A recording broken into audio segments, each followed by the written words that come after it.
It's Bill from Sitrep Podcast. You might recall from a few months back, I had made a video about choosing a new few options, and I said, guess which one I chose? Well, I chose this one. This is the Phrozen Sonic Mighty 14K Revo. This is the latest, greatest model that has come out from Phrozen. It was a pre-order back in March when I did that first video. I believe it was March, maybe February.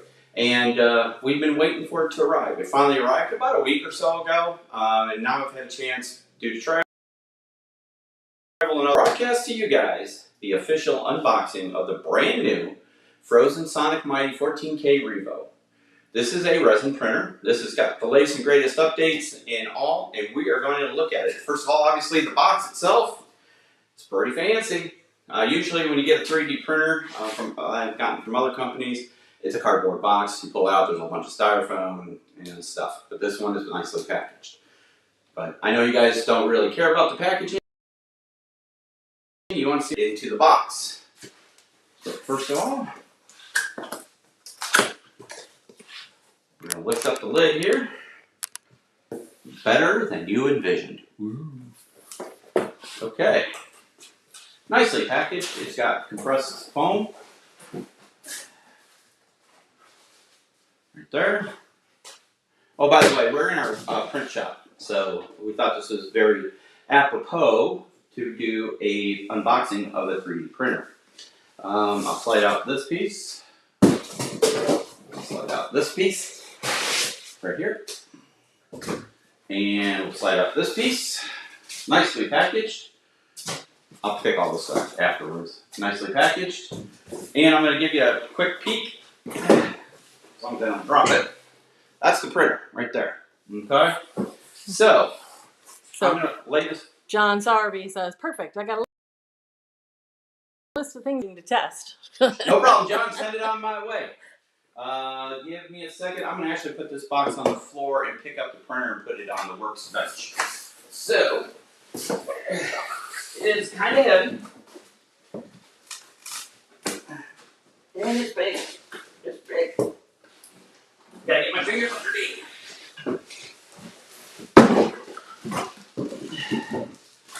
Woo! She is. I'm gonna just check the box real quick, make sure there's nothing else in the box. If there's not, it's just all packing. Alright. So, let's go ahead and get rid of all this stuff.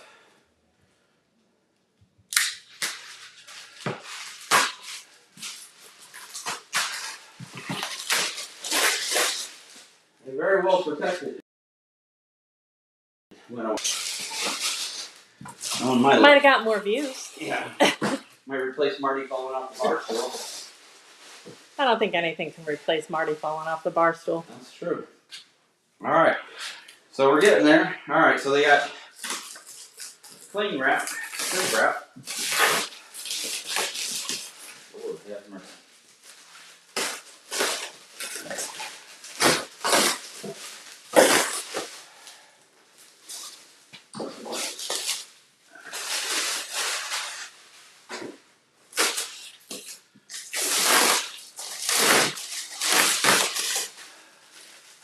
So the nice thing about this printer, obviously, is the high resolution of it, but I like how it opens. My old printer, you lifted the whole top up, right? This one.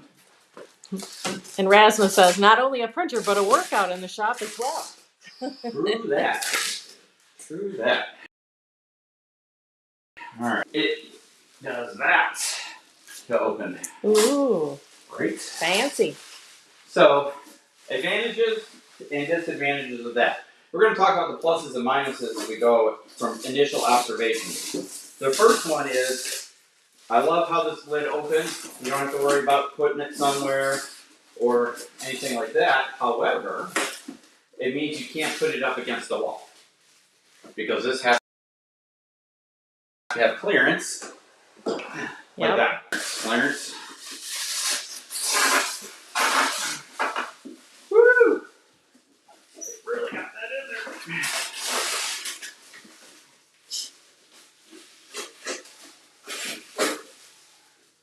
Alright, you can be that way about it. Yeah. Ouch! Well, there's my first finger pinch. Should we start an official count? Probably.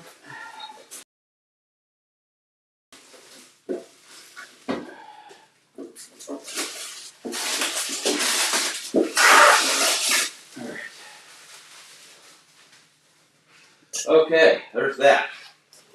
There's a whole bunch of stuff. Alright, good. Let me do this around so you guys can see again. As you can see the clearance. So out of it came this big box. Step off to the side so folks can see it too. Step off to the There side, you she go. says. Well, hold on a minute now. I'm gonna put that box there, and then I have two items here that look like feet or clamps or something. Right here. I'm assuming that's for the resin tray itself, because hence, here is the resin tray.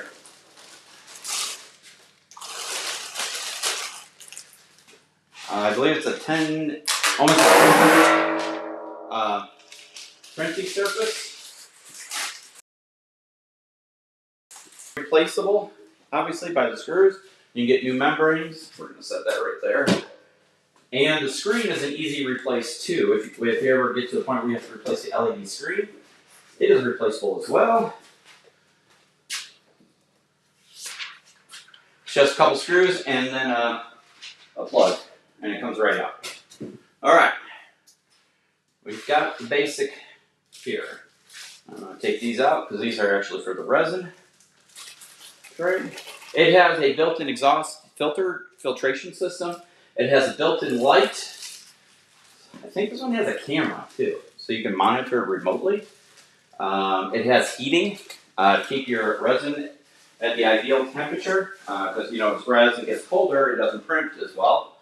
So you have that as well. All right.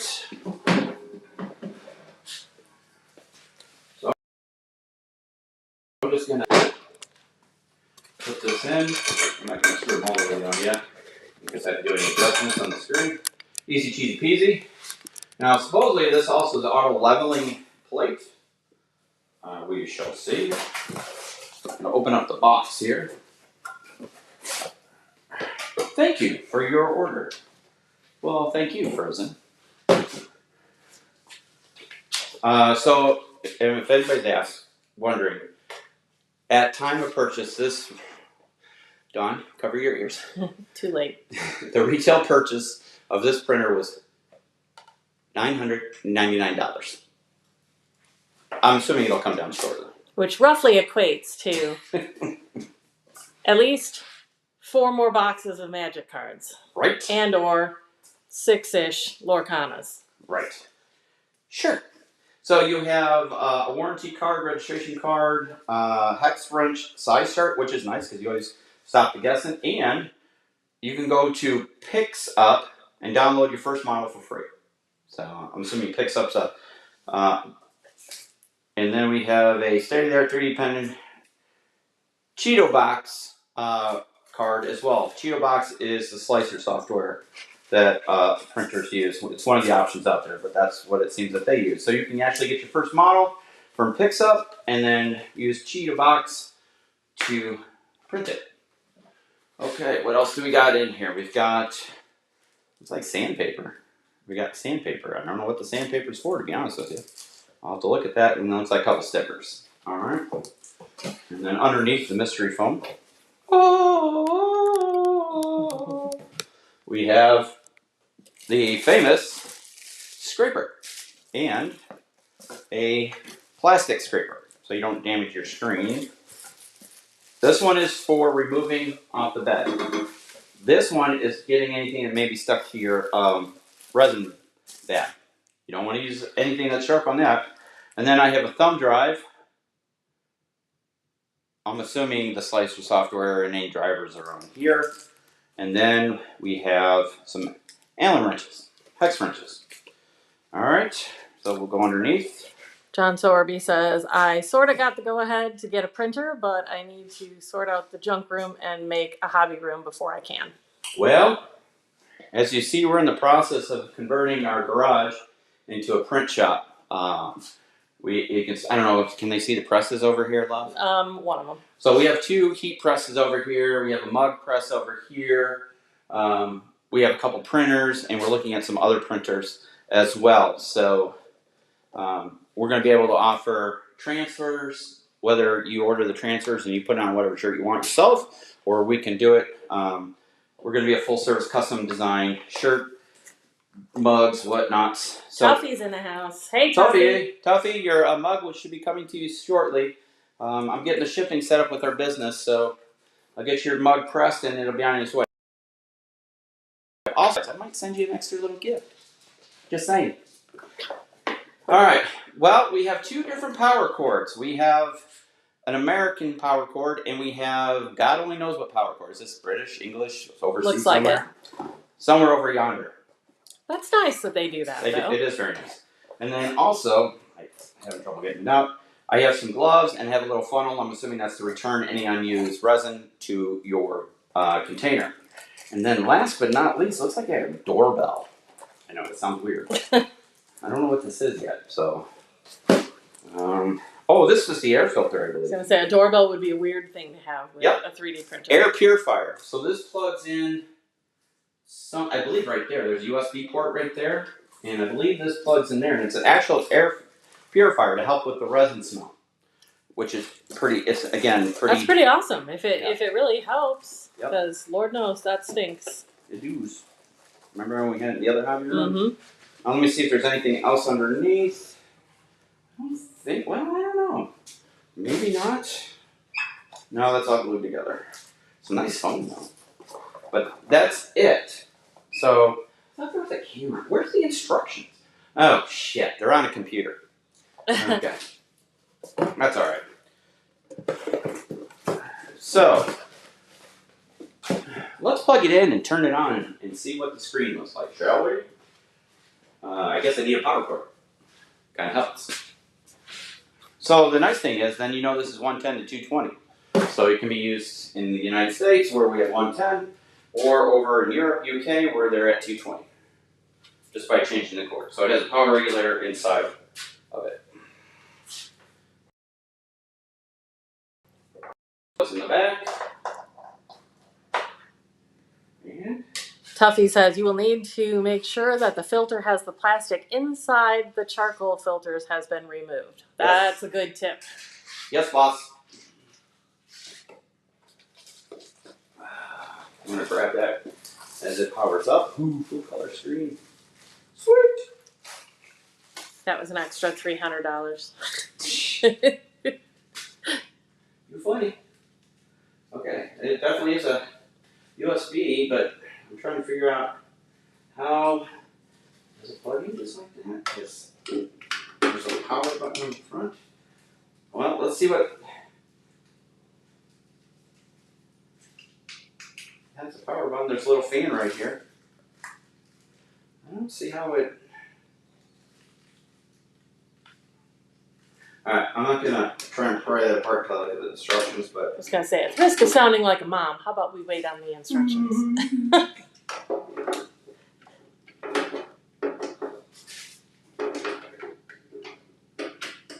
we go. That doesn't seem very secure. I mean, it's in right. There's a cable right here. There it goes. That's it. Smoother. Aha! Alright. Filter and purifier installed. Okay. So it looks like this is a single knob detachment. So if I wanted to, boom! Look at that fill plate, guys. It's got like a what'd you say, diamond pattern, hex pattern on it. Yeah. It's supposedly pre-leveled. It's a Q*bert pattern. Q*bert pattern, nice. So easy on, easy off. It does have adjustment hexes here, so if you needed to adjust. Local storage, it's empty. Very responsive touchscreen. Let's see. Access control, vac cleaning. That's a heater. Tuffy says, eating bankers and mash while watching a grown man fiddle with his equipment live on the tubes. Yeah, and Day. you love it. Look at that light. Fancy. And you have a heater so you can adjust the heat, so you turn it on and off. I'm not going to do that because I don't have anything with that. Light off. So there is a thing for auto pump fill, so obviously that could be an option. I'm not sure. Ooh, what's this back here? There's something else back here. I'm going to have to read the instructions because I don't know what this is that's wrapped up. That might be the camera, kids. Right there. Let me turn a flashlight on it so I can see. I don't know what that is. That might be the camera. It looks like it does look like a camera. Sure does. Oh, it's a magnetic. Oh, look, it's a webcam. So you can literally monitor the progress of your prints from anywhere. Okay, that's cool. Right? So it is a webcam.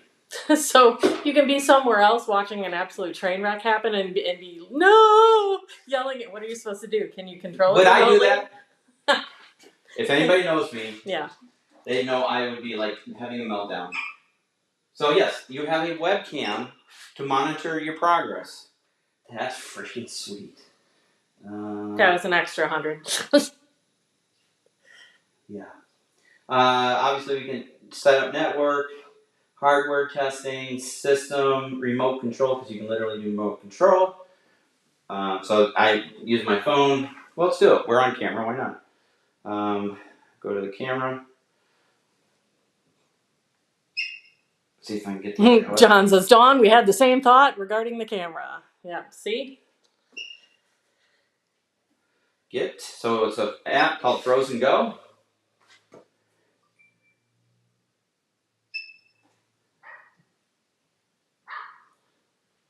Oh, I didn't set up a network. I'll have to do that off camera so you guys, you scoundrels can't access my network.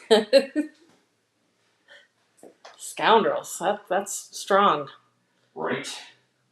All right, so you get into the login screen and go from there. All right, so system, you can name your printer, standby time, time-lapse video. So I could do a time-lapse video, which we'll probably do of That's the first cool. print. Residue detection, failure detection, initial setup, format, local settings, restore. So there's a lot of setup to this printer, and yeah, this is a 14K screen, supposedly. Let me put it to you this way. There was an interesting video we watched a couple months back about the actual resolution.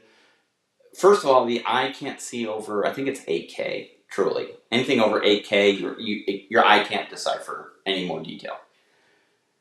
Also, 14K, is it really, because it goes on to the nano microns, I believe is what, I think this is a 24 nanomicron, something like that. But that's the level of detail you can get. It means it's going to be a very sharp detail. So also you got to remember, the printer is only as good as the file that you send to it to print. So if you have a really good printed file that can, and every layer is done correctly, this will give it really good detail. But yeah, that is the Phrozen Sonic Mighty Revo. Like I said, I believe it has a 10-inch build plate. Can't remember what the height is. I think it's roughly 10 inches. I wish there was an actual manual with it. That would be nice, but this touchscreen is amazing. It's just as good as an iPhone touchscreen, to be honest with you. And there's a USB port here, so you can just use a thumb drive. In the back, we have a serial port, it looks like, and a printer port, for the printer cable, if you wish to go hardwire. So this is the unboxing of the Revo. They are now available on the market. So if you're looking for a I don't want to say high end, I don't want to sound bougie. Everybody accuses me of being bougie, believe it or not. Don't they? But, Yep. If you're looking for a high definition printer, this was the latest, greatest one that's out there.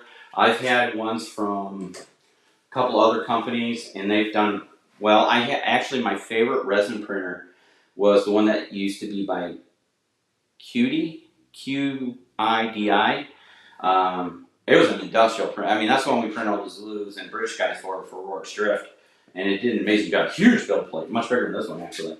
But this one's supposed to be much faster, higher detail, better interface. I'm impressed with this interface, truly. Oh, there's printer info. Let's see what it says. Printer info. So it gives you all the info there. Social media.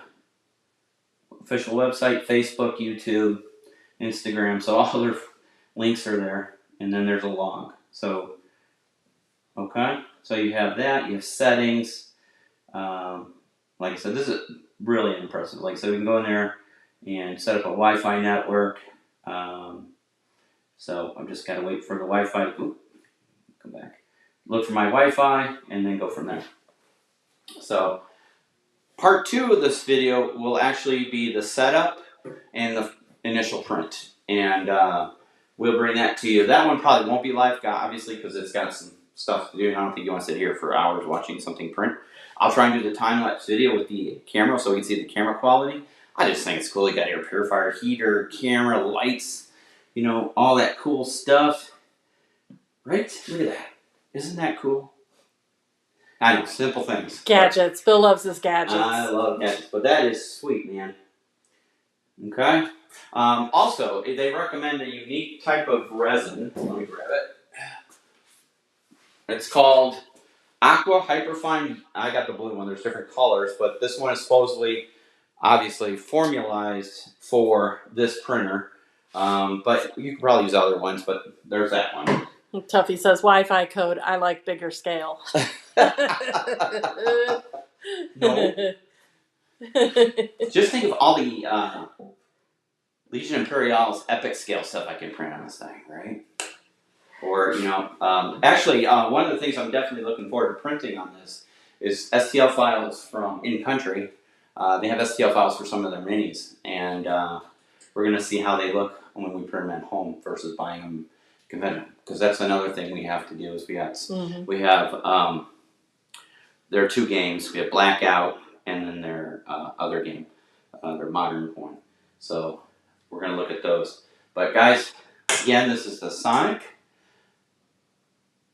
Phrozen Sonic Mighty Revo. It's a lot to say. 14K. So we'll see. First glance, the materials, this is all metal. Everything here is metal. This is acrylic, plastic. Screen is very sensitive. I mean, very sensitive. So the light looks nice. And, you know, it's an LED light. What can you say about it? It's not a cheap thing. It looks better than that. I like this USB-driven air purifier. And like I said, you've got vents and heat and all that stuff. So, yeah, can't wait. So watch out for the next video, part 2, when we actually do the setup and first print. Guys, if you have any questions, comments, please put it in the comment section below. Also, please like, subscribe, and share our videos. We're reached over 1,700 people. I would love to see us hit 2,000 before the end of the summer, so or sooner. But we're getting there slowly but surely. But we're going to see some 3D printing and some paint coming up, guys. Any last comments before we sign off, Love? Yep, Tuffy said I need to finish fixing my Mars Pro 3 this year. There you go. All right, so that's another thing about 3D printing. When 3D printing really started going, what would you say it was? Well, I got my first 3D printer back in 2016. It was when we were living at that other house. That little tiny one I got. Mm-hmm. And back then, a lot of it was you had to tinker with it and adjust things and do all that stuff. And then I got a bigger gantry 3D printer. And then we got a resin printer and then so on and so on. Nowadays, they're pretty much plug and play. There isn't much you have to do. They've come a long way to make them available to everybody, not just people who want a hobby 3D printing. So I'm excited. We'll see what happens. Guys, this is Bill for the Sit Rep Podcast. I appreciate you spending a little bit of your Sunday with us. For those in the United States, Happy Mother's Day if you're celebrating. For the rest of the world, Happy Mother's Day anyways. We're Americans. We like to celebrate everywhere. So And see you in the next one. Take care. Bye-bye.